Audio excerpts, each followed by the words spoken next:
사카모토 류이치는 1952년에 일본 도쿄 나가노쿠에서 태어났습니다.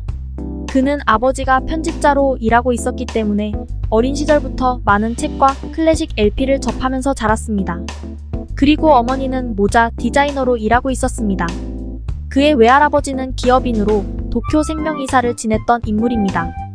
사카모토 류이치는 5살쯤 되었을 때 그가 다닌 유치원에서 피아노를 배우게 되었습니다. 그리고 그때부터 피아노로 작곡을 시작하게 되었는데 그의 첫 작곡은 토끼의 노래라는 제목을 가졌습니다. 이 경험은 사카모토 류이치에게 굉장히 강렬한 인상을 남겼습니다. 그는 이 경험을 두고 내게 근질거리는 듯한 기쁨이었다. 다른 누구의 것도 아닌 나만의 것을 얻었다는 감각이었다고 회고하였습니다. 그리고 이후 사카모토 류이치는 음악에 더욱 열중하게 되었습니다. 그는 유명한 일본 작곡가가 되어 다양한 작품을 선보이며 수많은 팬들을 확보하게 됩니다.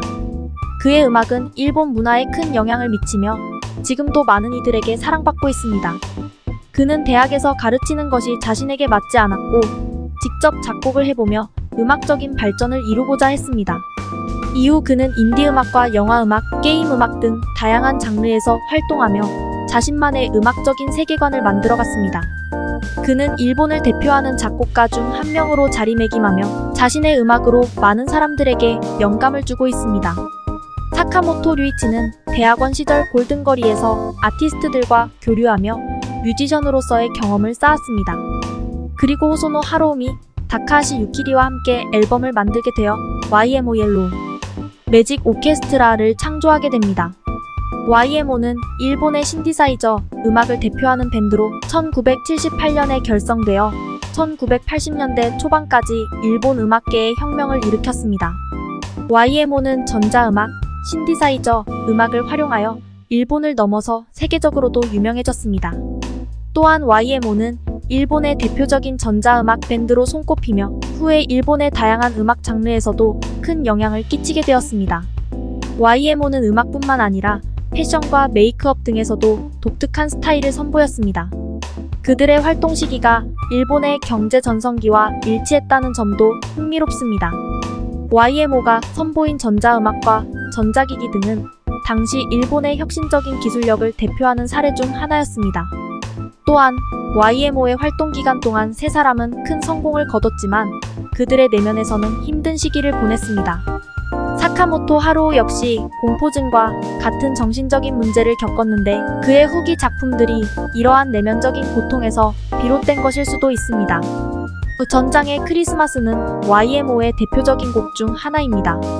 이 곡은 일본을 넘어서 전 세계적으로 인기를 얻었으며 많은 영화와 TV 프로그램에서 사용되기도 했습니다. 사카모토 류이치가 출연한 1983년 영화 이야기 당신이 없는 시간에는 일본군 포로 수용소에서 벌어지는 이야기를 다루며 그 시간대의 일본 제국주의를 비판하는 내용이 담겨 있습니다.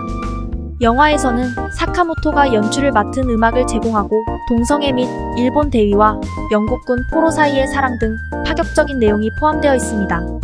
또한 사카모토는 이 영화를 통해 영화 감독 오시마 쇼헤이와 인연을 맺고 라스트 엠페러 마지막 황제를 연출하게 되었습니다. 이 영화는 1987년에 개봉되어 큰 관심을 받았으며 현재까지도 일본 영화 역사상 가장 위대한 작품 중 하나로 평가받고 있습니다. 사카모토 류이치는 음악 작곡뿐만 아니라 배우로서도 활동하였습니다. 그의 연기력과 음악적 재능은 다양한 영화 작품에서 인정받았습니다. 특히 사카모토가 작곡한 영화 음악은 수많은 사람들에게 사랑받는 작품들이 많습니다. 그는 일본 영화에서부터 해외 영화까지 다양한 작품에서 음악을 담당하였습니다. 그 중에서도 베르톨루츠 감독의 영화 라스트 엠페러 마지막 황제의 음악을 일주일 만에 작곡해냈다는 이야기는 그의 음악적 재능과 열정을 보여주는 좋은 사례입니다. 그의 음악은 영화의 분위기를 한층 더 고조시키며 영화에서의 감정과 분위기를 잘 전달합니다. 그리고 마지막 황제의 이야기를 담은 이 영화에서도 그의 음악은 중요한 역할을 하였습니다. 사카모토 류이치는 현대 음악계에서 매우 중요한 위치를 차지하고 있으며 그가 뉴욕으로 거점을 옮긴 것도 일본 음악 시장의 한계를 극복하기 위한 전략이었습니다. 그러나 그는 돈과 권력보다는 음악과 소신에 더욱 중점을 두는 인물로 알려져 있습니다. 예를 들어 그는 자신의 음악을 만들기 위해 세계 각국을 여행하며 다양한 음악적 영감을 얻었고 자신만의 음악적 색채를 발견하고 이를 표현하는 데에 매우 열정적이었습니다. 그는 또한 자신의 가치관에 따라 활동하였습니다. 예를 들어 그는 가수 야노 아키코와의 부부 생활이 파탄을 맞는 동안도 그녀를 지지하고 그녀의 가수 활동을 돕는 등 가족과의 사랑과 책임감을 지켜나갔습니다. 물론 인간이기 때문에 그가 취한 선택이 모두 완벽했던 것은 아니지만 그의 인생에 있어서는 돈과 권력보다는 음악과 소신에 더욱 중점을 두었다는 것은 분명합니다. 사카모토 류이치는 음악가로서 뿐만 아니라 그의 인생 전반에 걸쳐 소신을 지키며 살아온 모습이 인상적입니다. 특히 1992년 바르셀로나 올림픽 테마곡 제작 요청에서 그는 스포츠 이벤트를 통한 내셔널리즘을 싫어하며 거절했고 안보법안 반대 시위에 참가하며 위안부 피해자에 대한 사과를 지지하는 등 그의 생각을 분명하게 표현했습니다. 또한 동일본 대지진과 같은 재해 발생 시에는 자선 콘서트를 실시하고 초중고 학생들의 악기 지원 프로젝트에 참가하는 등 다양한 방법으로 사회적 책임을 다하며 소신 있는 아티스트로서의 역할을 이어갔습니다. 이러한 모습은 그가 단순히 음악가로서 성공하는 것뿐만 아니라 그가 지니고 있는 인간적인 가치관과 사회적 책임감을 보여주는 것이기도 합니다. 사카모토 유이치는 대중음악계에서 굉장히 존경받는 아티스트이며 그의 행보와 인격도 많은 이들에게 영감을 주고 있습니다. 그의 활동과 생각은 다양한 분야에서 높이 평가받고 있으며 특히 일본 내에서는 그의 지지자들이 많습니다. 그가 직장암 투병 사실을 공개하면서도 그의 음악적 열정과 역량을 유지하고 있다는 사실은 많은 이들에게 위로와 영감을 주고 있습니다.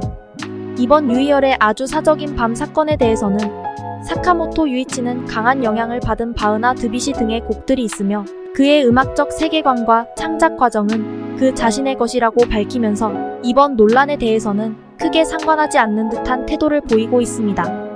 사카모토 유이치는 그의 삶을 통해 일본 음악계에 큰 영향을 미친 음악가 중 한 명입니다. 그의 대표작인 아쿠아리움은 일본을 비롯한 전 세계적으로 사랑받는 곡으로 많은 가수들이 커버해왔습니다. 그의 음악은 감성적이고 섬세하면서도 독창적이며 일본 전통 음악과 서양 음악을 융합하는 독특한 스타일을 보여주고 있습니다. 그의 삶과 음악은 일본 음악계뿐만 아니라 전 세계 음악계에 큰 영향을 끼쳐왔습니다. 그가 남긴 소중한 음악들은 그가 떠난 이후에도 많은 이들에게 위안과 감동을 전하고 있습니다.